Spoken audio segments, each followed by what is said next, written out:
They say the horror behind IShowSpeed is a person, a streamer with too much energy and an outraged chat. But the real thing that should terrify you is what millions of eyes taught into being when they watched him breathe. Tonight I'm not exposing a villain. I'm tracing how attention becomes a predator. Welcome to the KNOSIS Tape podcast.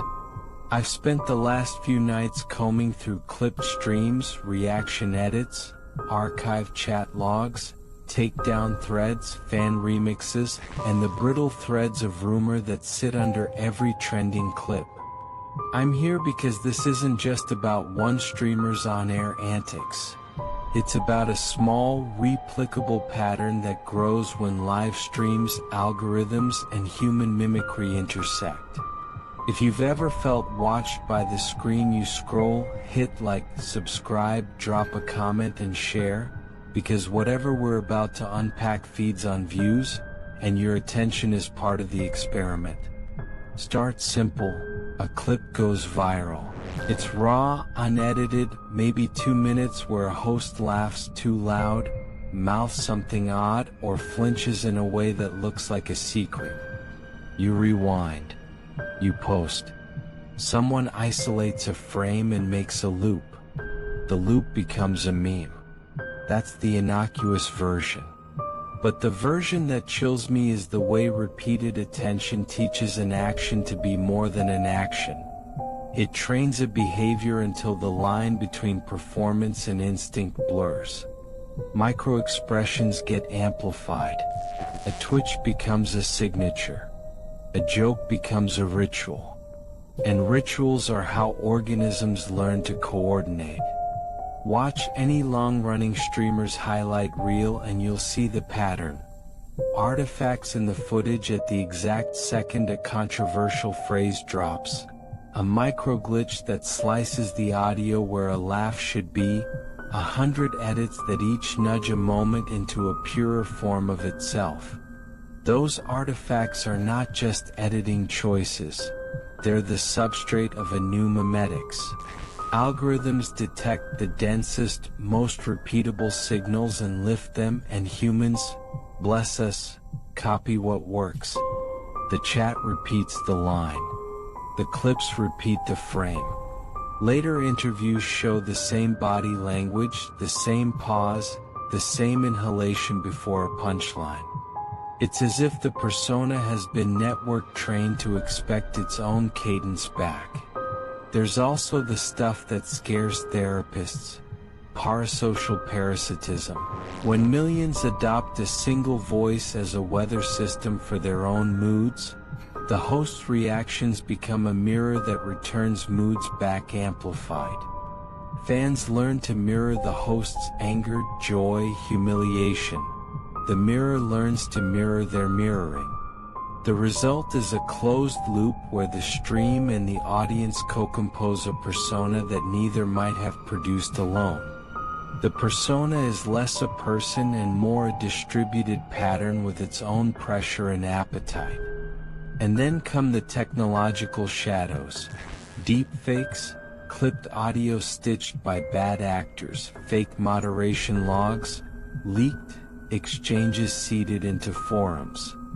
In 2025 you don't need a secret studio to rewrite someone's behavior. You need a dataset and a feed. An AI can learn a laugh from 300 clips and synthesize a new laugh that lands in a compilation as if it were authentic. That synthetic laugh is then reshared as proof and the pattern grows. The more convincing the fake, the more it instructs the human witnesses who consume it. People begin to believe they remember things that never happened because they've seen plausible reconstructions of those memories on repeat. It's not all externalized either.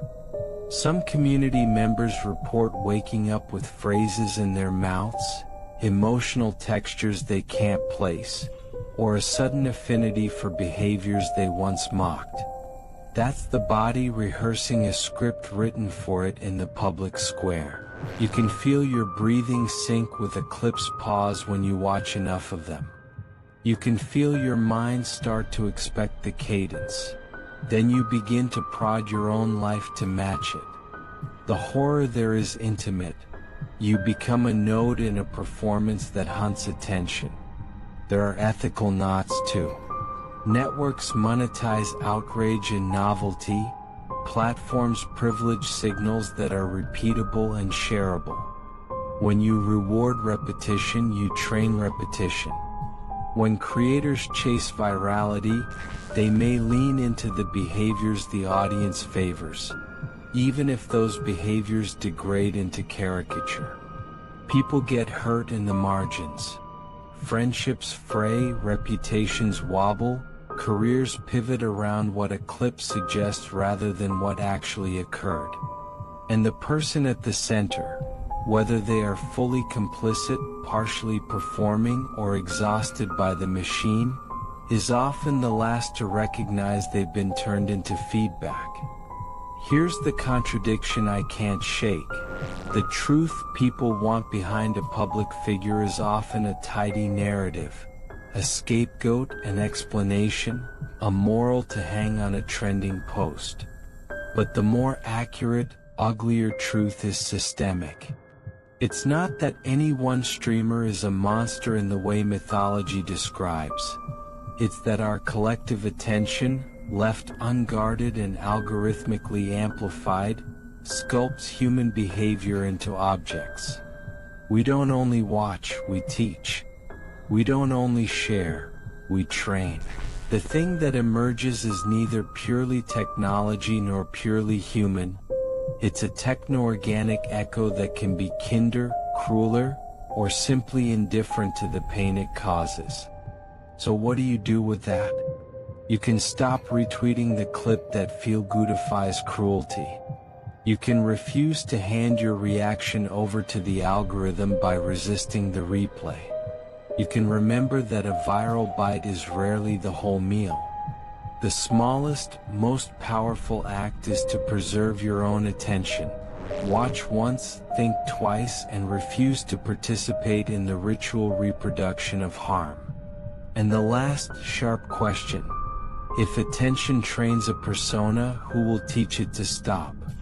If a pattern learns to live on online, it can outlast the human who birthed it. It can migrate, replicate, and find new hosts in the feeds of people who never met the original. What will be left?